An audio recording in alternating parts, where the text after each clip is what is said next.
तीसरा सूत्र है 9वें प्रकरण का। इसमें बता रहे हैं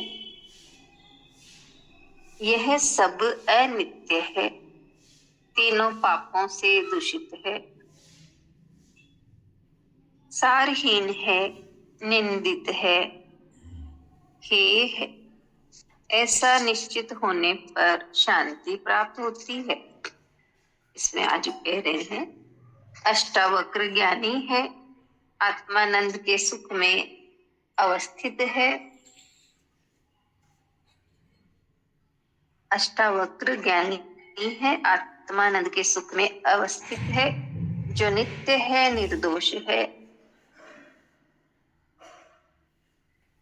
अतः उनको ये अनित्य क्षण भंगुर सुख प्रिय नहीं लगते। सूरदास जी ने कहा है, जिन रसना अंबुज फल चाख्यो, क्यों करील फल खावे। इसलिए वे कहते हैं कि ये संसारिक सुख भोग सब अनित्य है, सदा रहने वाले नहीं हैं, 4 दिन की चांदनी मात्र हैं, ये विनाशी हैं, नष्ट होंगे ही। ये आध्यात्मिक, आदि देविक एवं आदि भौतिक तीनों प्रकार के तापों से दूषित हैं। इनमें सार कुछ भी नहीं है। बार बार जन्म लेना, मर जाना,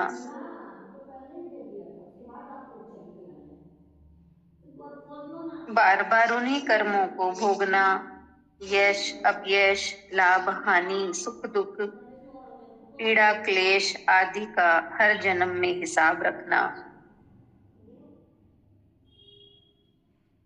वही बचपन, जवानी, बुढ़ापा, स्त्री पुरुष सगे संबंधियों का अच्छा बुरा अनुभव करना, इसमें क्या सार है। इसलिए जो सारहीन है उसे प्रशंसनीय कैसे कहा जाए। वह तो निंदा के योग्य है, हेय है। इसकी कोई उपयोगिता नहीं है। जिस व्यक्ति को ऐसा निश्चय हो जाता है वही आत्मज्ञान का अधिकारी है, एवं आत्मज्ञानी को ही शांति प्राप्त होती है।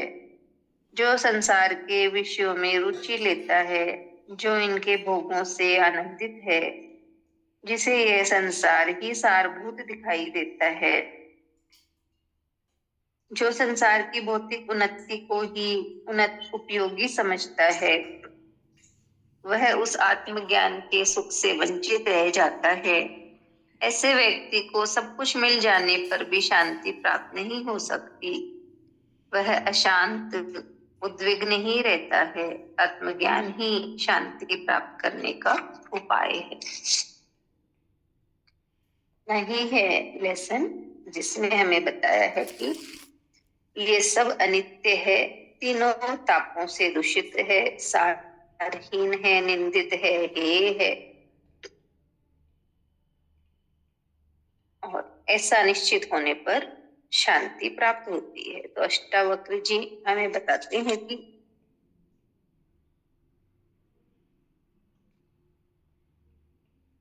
अष्टावक्र जी ने आत्मानंद को प्राप्त कर लिया।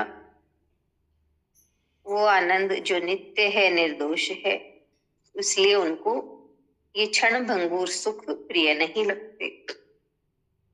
ये सांसारिक भोग सुख ये सब अनित्य है। अनित्य माने जो आज है कल नहीं, यानी सदा नहीं रहने वाले हैं। ये केवल 4 दिन की चांदनी मात्र है। और ये सब सारे भौतिक सुख क्या है, आध्यात्मिक, आदि देविक, आदि भौतिक तीनों प्रकार के दोषों से दूषित है, इसलिए इनमें कुछ भी सार नहीं है। तो ऐसा जानकर अष्टावक्र जी कहा कि ये सब सारहीन ही है। और जिस भी व्यक्ति को ऐसा निश्चय हो जाता है वो आत्मज्ञान का अधिकारी होता है, और आत्मज्ञानी को ही शांति प्राप्त होती है। और जो व्यक्ति संसार के भोगों में, विषयों में रुचि लेता है, आनंदित होता है, जिसे ये संसार सार गर्भित नजर आता है, वो कभी आत्मज्ञान के सुख को पा नहीं सकता, यानी आत्मज्ञान के सुख से वंचित ही रह जाता है। और ऐसा व्यक्ति सब कुछ पाकर भी अशांत ही रहता है, कभी शांति प्राप्त नहीं कर सकता। नहीं है लेसन